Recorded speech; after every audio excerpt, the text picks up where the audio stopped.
Hello everyone, welcome to competitive exams tech prep. मेरा नाम पुष्पांजलि है और इस वीडियो में मैं आपके लिए एक नया टॉपिक लेकर आ गई हूँ जिसका नाम है work breakdown structure. Work breakdown structure की हम बात करेंगे सॉफ्टवेयर प्रोजेक्ट मैनेजमेंट सब्जेक्ट के अंदर। सॉफ्टवेयर प्रोजेक्ट मैनेजमेंट की सीरीज में आज का जो टॉपिक है वो है वर्क ब्रेकडाउन स्ट्रक्चर, जिसको पूरा हम डिटेल में डिस्कस करने वाले हैं। इसको एग्जाम्पल से भी समझेंगे कि वर्क ब्रेकडाउन स्ट्रक्चर क्या होता है और इसका क्या रोल होता है हमारे प्रोजेक्ट मैनेजमेंट में। ठीक है, तो चलिए डिटेल में समझते हैं कि वर्क ब्रेकडाउन स्ट्रक्चर क्या है। उससे पहले फ्रेंड्स, अगर सॉफ्टवेयर प्रोजेक्ट मैनेजमेंट की सीरीज को फॉलो करना चाहते हैं तो आपको लिंक डिस्क्रिप्शन बॉक्स मिल जाएगा, वहां से सीक्वेंशियली सारी वीडियोस को एक्सेस आप कर सकते हैं। तो चलिए बिना देरी के स्टार्ट करते हैं, अपने टॉपिक को वर्क ब्रेकडाउन स्ट्रक्चर डिस्कस करते हैं। वर्क ब्रेकडाउन स्ट्रक्चर की हम आज बात कर रहे हैं। वर्क ब्रेकडाउन स्ट्रक्चर यानी WBS इसको शॉर्ट में कहते हैं। वर्क ब्रेकडाउन स्ट्रक्चर होता क्या है? देख, नाम से लग रहा है कि वर्क ब्रेकडाउन स्ट्रक्चर, यानी ये आपका एक ऐसा स्ट्रक्चर है जिसमें हम वर्क को क्या करेंगे, ब्रेक डाउन करेंगे। यानी ये क्या करेगा, अगर मान लीजिए आपके पास बड़ा सा प्रोजेक्ट है, ठीक है, तो बड़े से प्रोजेक्ट को ये आपके स्मॉल स्मॉल टास्क में डिवाइड कर देता है ताकि आप क्या कर पाए, इन टास्क को आप आसानी से मैनेज कर पाएंगे। ना कि अगर आप पूरे प्रोजेक्ट को एक साथ मैनेज करना चाहेंगे तो वो थोड़ा सा आपके लिए डिफिकल्ट होगा, लेकिन अगर आप इसको छोटे छोटे पार्ट्स में डिवाइड कर देते हैं तो इनका मैनेजमेंट आपके लिए इजी हो जाता है। ठीक है, तो वर्क ब्रेकडाउन स्ट्रक्चर ऐसा ही आपका विजुअल और हायरार्किकल डीकंपोजिशन है, डीकंस्ट्रक्शन है प्रोजेक्ट का। यानी प्रोजेक्ट को हम क्या करते हैं, डीकंस्ट्रक्ट करते हैं, डीकंपोज करते हैं, डिवाइड करते हैं कह लीजिए। तो डिवाइड करके हम क्या करते हैं, इनको डिलीवरेबल ओरिएंटेड टास्क में हम इसे डिवाइड कर देते हैं। ठीक है, ये आपका एक हेल्पफुल डायग्राम होता है जो प्रोजेक्ट मैनेजर के लिए बहुत ही ज्यादा हेल्पफुल हो जाता है, क्योंकि यहाँ पे हम क्या करते हैं, अपने पूरे कंप्लीट प्रोजेक्ट को ब्रेक डाउन करते हैं स्मॉल स्मॉल टास्क में। ठीक है, मैनेजेबल टास्क में हम इसे डिवाइड करते हैं ताकि आसानी से हम इसे मैनेज कर सकें, इसको मॉनिटर कर सकें। ठीक है, तो जितने सारे टास्क होंगे इस प्रोजेक्ट के अंदर वो सब आपको इस वर्क ब्रेकडाउन स्ट्रक्चर से इस वर्क ब्रेकडाउन स्ट्रक्चर के डायग्राम से आपको रिप्रेजेंट हो जाता है। ठीक है, इसमें आपका जो सारे काम होते हैं, सारे टास्क होते हैं, वो सारे डिफाइन किए जाते हैं। ठीक है, कि कौन कौन से टास्क हैं जो आपको इस प्रोजेक्ट के अंदर कंप्लीट करने हैं और वो हमारे प्रोजेक्ट के गोल को भी अचीव करेंगे। तो प्रोजेक्ट के गोल और ऑब्जेक्टिव को जिस तरह से वो अचीव करने वाले हैं, इस चीज को भी रिप्रेजेंट करता है हमारा वर्क ब्रेकडाउन स्ट्रक्चर। ठीक है, तो वर्क ब्रेकडाउन स्ट्रक्चर बहुत इंपॉर्टेंट है हमारे लिए, क्योंकि प्रोजेक्ट को जब भी हम मैनेज करना चाहेंगे तो पूरे प्रोजेक्ट को ये क्या करेगा, स्मॉल स्मॉल पार्ट में डिवाइड कर देगा और हर एक टास्क को आपको दिखाएगा कि कौन कौन से टास्क आपके पूरे प्रोजेक्ट में होने वाले हैं और उन टास्क में आपको क्या क्या चीजें परफॉर्म करनी है। ये पूरा एक आपको ओवरव्यू देता है, आपको एक डायग्राम से। ठीक है, अब इसमें कौन कौन से कंपोनेंट होते हैं, चलिए इसकी बात करते हैं। तो components of work breakdown structure, तो कौन कौन से कंपोनेंट होते हैं? देखिए, सबसे पहला कंपोनेंट आता है WBS चार्ट, यानी वर्क ब्रेकडाउन स्ट्रक्चर चार्ट। तो ये जो चार्ट होता है ये आपका एक विजुअल डायग्राम है, एक डायग्राम है जिसके अंदर आपको वर्क ब्रेकडाउन स्ट्रक्चर के सारे कंपोनेंट्स डिस्प्ले होते हैं। कौन कौन से कंपोनेंट्स? अब देखिए, ये क्या करेगा, वर्क ब्रेकडाउन स्ट्रक्चर जो है वो आपको डिस्प्ले क्या कराएगा, प्रोजेक्ट के स्कोप को ये क्या करेगा, डिफरेंट लेवल्स में डिवाइड करके उसके लेवल्स को डिटेल में आपको दिखाएगा। कौन कौन से लेवल्स होते हैं? देखिए, एक लेवल होता है आपका फाइनल डिलीवरेबल्स, यानी जो डिलीवरेबल्स आपके प्रोजेक्ट के डिलीवरेबल्स हैं और ये कस्टमर को आप देंगे, वो डिलीवरेबल्स कहलाते हैं फाइनल डिलीवरेबल्स। ठीक है, जो आप डिलीवर करने वाले हैं। प्रोजेक्ट डिलीवरेबल्स आपके इसके अंदर आते हैं, ये आपके वो आउटपुट होते हैं जो आपके फाइनल रिजल्ट को लाने में हेल्प करते हैं। ठीक है, सब डिलीवरेबल्स होते हैं, ये आपके और इनर पार्ट होते हैं।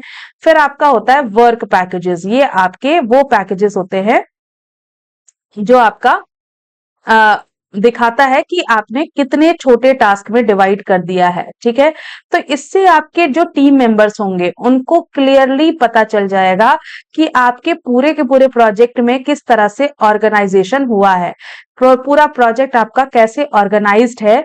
ये चीज आपका ये स्ट्रक्चर दिखाता है, वर्क ब्रेकडाउन स्ट्रक्चर। ठीक है, अब देखिए वर्क ब्रेकडाउन स्ट्रक्चर में आपका नेक्स्ट जो कंपोनेंट आता है वर्क ब्रेकडाउन डिक्शनरी। डिक्शनरी जो है ये आपका एक ऐसा डॉक्यूमेंट है जो जितने भी कंपोनेंट्स आपने वर्क ब्रेकडाउन स्ट्रक्चर के चार्ट के अंदर इंक्लूड किए हैं वो सारे एलिमेंट्स को ये डॉक्यूमेंट डिफाइन करता है। ठीक है, इस डॉक्यूमेंट के अंदर आपको सारे एलिमेंट्स जो हैं वो डिफाइन होंगे जो आपके WBS चार्ट के अंदर होंगे। ठीक है, फाइनल डिलीवरेबल्स क्या बताता है? फाइनल डिलीवरेबल्स आपके टॉप ऑफ द WBS होता है, यानी जो चार्ट हमने बनाया, चार्ट अभी हम दिखाएंगे कि कैसा चार्ट होता है, उस चार्ट में सबसे टॉप लेवल पे जो आपका होता है वो फाइनल डिलीवरेबल्स होते हैं। ये क्या रिप्रेजेंट करते हैं? Completed outcome of the project, यानी प्रोजेक्ट का कंप्लीट आउटकम क्या आया है ये बताता है फाइनल डिलीवरेबल। ठीक है, वर्क स्ट्रीम नेक्स्ट कंपोनेंट होता है। वर्क स्ट्रीम क्या बताता है? Parallel areas of effort that run through the project, यानी आपके प्रोजेक्ट में क्या पैरेलल एरियाज हैं जो आप एग्जीक्यूट करने वाले हैं। इसमें आपका मल्टीपल डिलीवरेबल्स आ जाएंगे। ठीक है, नेक्स्ट आता है प्रोजेक्ट डिलीवरेबल्स। प्रोजेक्ट डिलीवरेबल्स क्या होते हैं? मेजर आउटपुट जो कि आपके फाइनल डिलीवरेबल, जैसा मैंने बताया कि फाइनल डिलीवरेबल को अचीव करने के लिए जो मेजर आउटपुट्स होते हैं वो आपके प्रोजेक्ट डिलीवरेबल्स कहलाते हैं।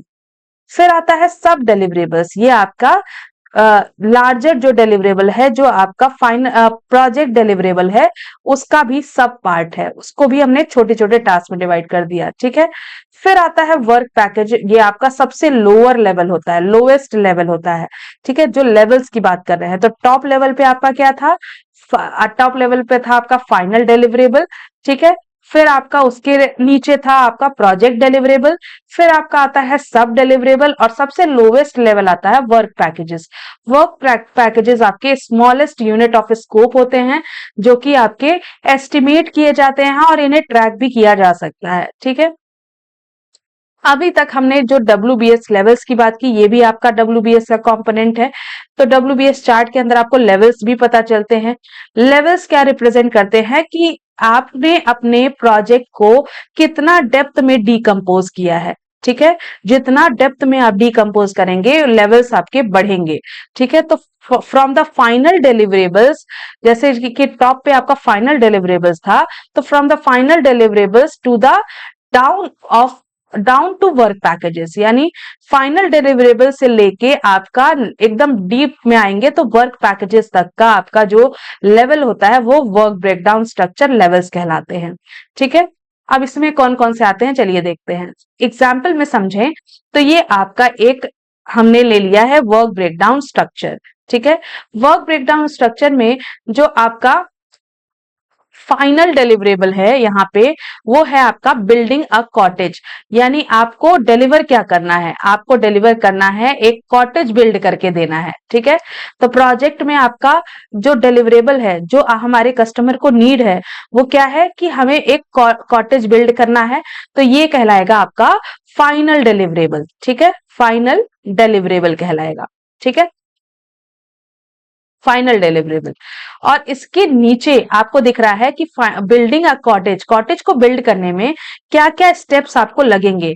जैसे आपको साइट प्रिपरेशन करनी पड़ेगी, रिसोर्सेस को बाय करना पड़ेगा। साइट प्रिपरेशन मतलब कि जहां पे वो कॉटेज बनने वाला है, बिल्ड करने वाले हैं आप, वो बिल्डिंग कहाँ पे आपकी बनने वाली है, तो साइट जहां जिस साइट पे बनने वाली है उस साइट को आपको प्रिपेयर करना पड़ेगा।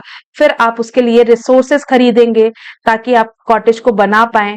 फिर उसका कंस्ट्रक्शन करेंगे, कंस्ट्रक्शन के बाद उसकी क्लीनिंग करेंगे, उसको फर्निश्ड करेंगे, फिर आप उसको हैंड ओवर कर देंगे। ठीक है, तो लास्ट स्टेप होगा आपका हैंड ओवर। तो ये जो आपका लेवल्स बता रहा है कि साइट प्रिपरेशन, फिर आपको रिसोर्सेज को बाय करना, कंस्ट्रक्शन करना, क्लीनिंग करना, ये जो स्टेप्स दिखा रहा है ये है आपका प्रोजेक्ट डिलीवरेबल्स। ठीक है, क्या कहलाएगा? Project deliverables. ठीक है, अब ये आपका प्रोजेक्ट डिलीवरेबल्स हो गए। सॉरी, ये आपका कहलाएगा वर्क स्ट्रीम। ठीक है, क्या कहलाएगा? वर्क स्ट्रीम कहलाएगा, वर्क स्ट्रीम कहलाएगा। तो वर्क स्ट्रीम जो है आपका बताता है कि कौन कौन से वर्क आप करने वाले हैं। तो आपका पैरेलल में आपका क्या क्या चीजें होने वाली हैं आपके प्रोजेक्ट के अंदर। तो आप साइट प्रिपेयर करेंगे, रिसोर्स को बाय करेंगे, कंस्ट्रक्ट करेंगे, क्लीनिंग करेंगे और हैंड ओवर करेंगे। तो ये वर्क स्ट्रीम बताएगा। प्रोजेक्ट डिलीवरेबल क्या है कि आपको क्या करना है, साइट प्रिपरेशन के लिए आपको करनी है साइट की क्लीनिंग। तो सबसे पहला स्टेप आप करेंगे साइट क्लीनिंग। साइट क्लीनिंग करेंगे यानी साइट को आप साफ सुथरा कर देंगे जहां बनना है। उसके बाद आप उसकी बाउंड्री लगा देंगे, फेंसिंग कर देंगे उसकी। ठीक है, तो वर्क पैकेजेस में आ जाएगा आपका फेंसिंग। ठीक है, यहाँ पे आपका वर्क पैकेजेस में आ जाएगा फेंसिंग। जो लोएस्ट लेवल है आपका, वो आपका कहलाता है वर्क पैकेजेस। फिर आप बाइंग रिसोर्सेज में आप देखें तो ये है आपका प्रोजेक्ट डिलीवरेबल, जिसमें कॉस्ट को एस्टिमेट करना है। रिसोर्सेज जब खरीदेंगे तो हमें कॉस्ट एस्टिमेशन करना है कि कितना कॉस्ट आएगा हर एक रिसोर्स को खरीदने में। ठीक है, फिर हम उसे खरीदेंगे तो ये आपका सब डिलीवरेबल्स आएगा। ठीक है, तो ये आपका हो गया प्रोजेक्ट डिलीवरेबल्स और उसके अंडर आ जाएगा आपका सब डिलीवरेबल्स। ठीक है, फिर आपने क्या किया, मटेरियल को खरीदा और इक्विपमेंट्स खरीदे। उसके बाद आपने इसको लगाने के लिए मैन पावर को रिक्रूट करेंगे। तो लास्ट आपका स्टेप जो वर्क पैकेजेस में आएगा वो आपका कहलाएगा रिक्रूटिंग मैन पावर।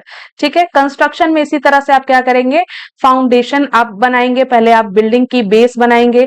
बेस बनाने के बाद उसका स्ट्रक्चर तैयार करेंगे, फिर आप लास्ट में उसकी पेंटिंग करेंगे। तो पेंटिंग आपका वर्क पैकेजेस में आ जाएगा। तो लोवेस्ट लेवल आपको ध्यान देना है वर्क पैकेजेस, बीच का आपका होगा सब डिलीवरेबल और आपका ये वाला होगा आपका प्रोजेक्ट डिलीवरेबल। ठीक है, ये आपके कहलाएंगे प्रोजेक्ट डिलीवरेबल। यहाँ पे आपका सिर्फ प्रोजेक्ट डिलीवरेबल है या वर्क पैकेजेस आप कह लीजिए तो एक ही है आपका। क्लीनिंग में आपको स्क्रैप को रिमूव करना है। हैंड ओवर डिलीवरेबल्स में क्या हो जाएगा कि आपको प्रोजेक्ट को रिलीज कर देना है और आपको क्या करना है, जो टीम्स हैं उनको भी डिसॉल्व कर देना है, डिसोल्यूशन कर देना है। ठीक है, तो ये आपका एक वर्क ब्रेकडाउन स्ट्रक्चर बता रहा है कि आपके प्रोजेक्ट के अंदर कौन कौन से लेवल्स हैं जिसपे आपके कौन कौन से टास्क होने वाले हैं। तो इससे आपको आसानी से समझ में आ जाएगा। ये आपके हर एक टीम मेंबर के लिए भी बहुत ज्यादा इंपॉर्टेंट हो जाता है, क्योंकि इससे समझ में आ जाएगा कि आपके प्रोजेक्ट पे क्या क्या चीजें होने वाली है, कौन कौन से टास्क होने वाले हैं और उन टास्क में क्या क्या चीजें एक्टिविटीज आप करने वाले हैं। ठीक है, आई होप आपको समझ में आ गया होगा। तो इसी चीज को हमने यहाँ पे एक्सप्लेन किया हुआ है कि हमने साइट प्रिपरेशन करी है, बाइंग रिसोर्सेज, कंस्ट्रक्शन, देन आपने किया है क्लीनिंग एंड लास्ट में किया है hand over deliverables. I hope आपको समझ में आ गया होगा कि वर्क ब्रेकडाउन स्ट्रक्चर क्या होता है और इसका क्या रोल है आपके प्रोजेक्ट के अंदर। सो वीडियो पसंद आई है तो लाइक कर दीजिएगा, अपने फ्रेंड्स के साथ शेयर करिएगा, चैनल पे जुड़ नहीं है तो जुड़ जाइएगा। Thank you for watching.